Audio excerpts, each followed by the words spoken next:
धन्यवाद.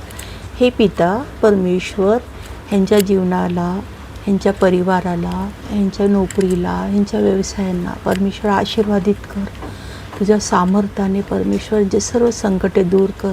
प्रभू यहोवा मेरा चरवा आहे, मला काही घटी होणार नाही.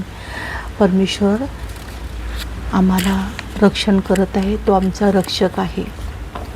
धन्यवाद. बाहेरून माणसाचा आत जाऊन त्याला भ्रष्ट करील असे काही नाही, असे मार्क 7मध्ये लिहिलेलं आहे. बाहेरून काही बघण्याने दिसण्याने पाप होत नाही.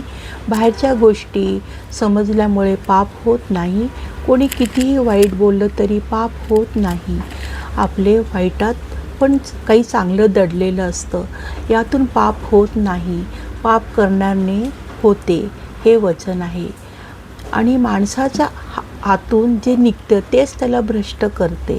जसे त्याचे आतून येणारे शब्द, विचार, दुष्ट भावना, जळण, ईर्ष्या, राग, कुचके भाषण, नजर लावणे, नजर ठेवणे, वाईट वृत्ती, त्यामुळे आतून जिभेवाटे दुष्टताचे भाषण निघते, त्यालाच पाप म्हणतात.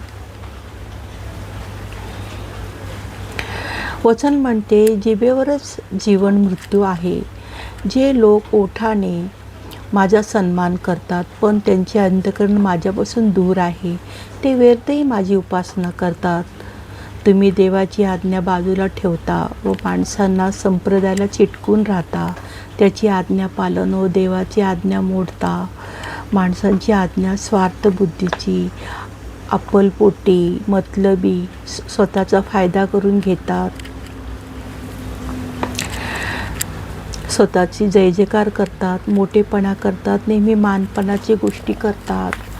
परोपकारी परमेश्वर परोपकारी आहे. तो आपले हृदय बघतो, हृदयातील शुद्धता बघतो, पारदर्शकपणा बघतो, परमेश्वरावरची खरी आस्था, प्रेम, भाव बघतो. देवासाठी समर्पण बुद्धी आहे का तपासतो, परीक्षाही घेतो.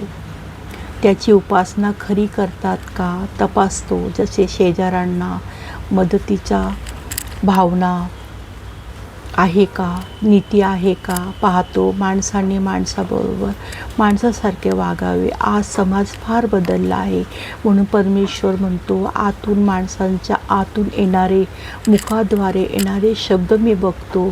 तो किती स्वच्छ हृदयाचा आहे. परमेश्वर सदा चांगला आहे, त्याची दया सनातन आहे.